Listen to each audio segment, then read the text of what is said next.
Alléluia, Alléluia, Alléluia. Dans le Christ, Dieu réconcilie le monde avec lui. Il a mis dans notre bouche la parole de la réconciliation. Alléluia. Le Seigneur soit avec vous. Évangile de Jésus-Christ selon saint Luc. En ces temps-là, à l'adresse de certains qui étaient convaincus d'être justes et qui méprisaient les autres, Jésus dit la parabole que voici. Deux hommes montèrent au temple pour prier. L'un était pharisien et l'autre publicain, c'est-à-dire un collecteur d'impôts. Le pharisien se tenait debout et priait en lui-même. « Mon Dieu, je te rends grâce parce que je ne suis pas comme les autres hommes. Ils sont voleurs, injustes, adultères, ou encore comme ces publicains. Je jeûne 2 fois par semaine et je verse le 10e de tout ce que je gagne. » Le publicain, lui, se tenait à distance. Il n'osait même pas lever les yeux vers le ciel. Mais il s'est frappé la poitrine en disant « Mon Dieu, montre-toi favorable au pécheur que je suis. » Je vous le déclare, quand ce dernier redescendit dans sa maison, c'est lui qui était devenu un homme juste plutôt que l'autre.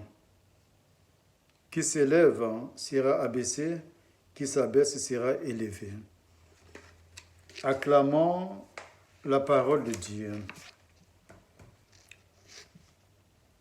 La parabole de ce dimanche s'adresse à nos cœurs. Ce sont des paroles fortes de la part de notre Seigneur Jésus pour dévoiler notre authenticité humaine et chrétienne. En effet, dans la parabole du pharisien et du publicain, Jésus nous montre le chemin de la sainteté.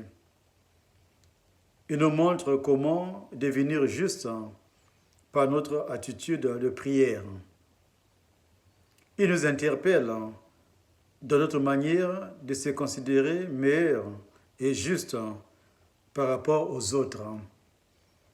Jésus attire notre attention sur l'image extraordinaire que nous faisons de nous-mêmes, car il nous arrive parfois de se comporter comme ces pharisiens de l'Évangile,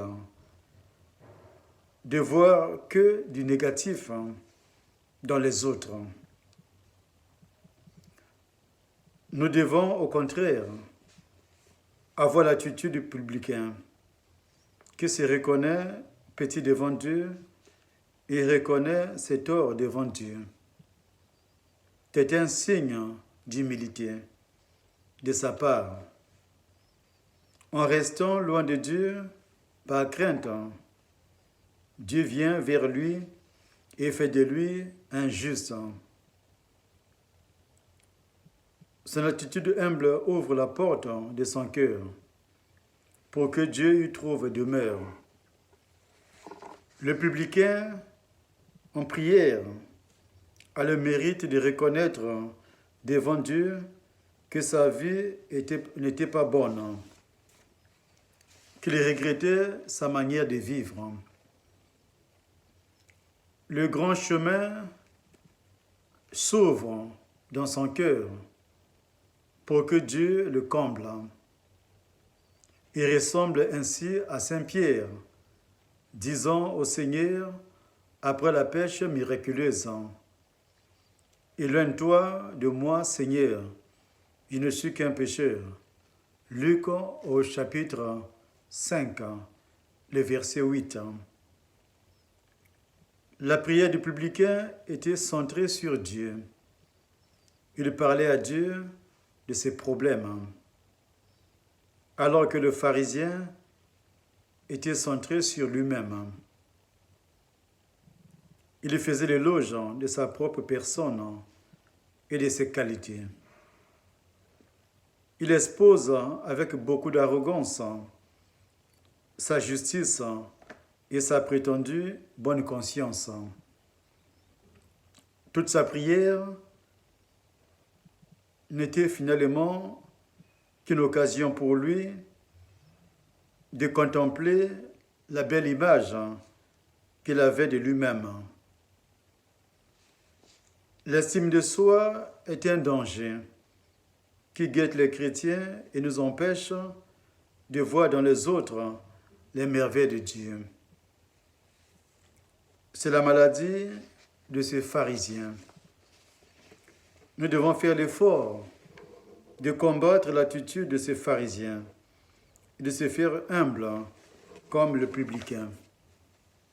Car le Seigneur entend le cri du pauvre. Pour conclure, nous disons que la prière du publicain est sincère. C'est une prière faite avec ardeur, dans l'humilité et la confiance totale à Dieu. Une telle prière monte vers Dieu et au retour, Dieu exauce. C'est une occasion pour chacun de nous de formuler sa prière vers Dieu dans la simplicité et le respect des autres et de Dieu.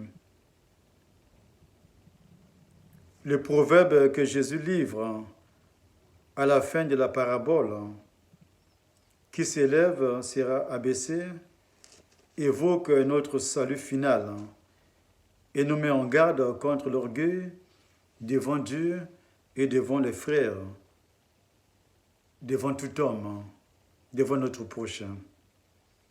Et nous invite à l'humilité, à la kénose.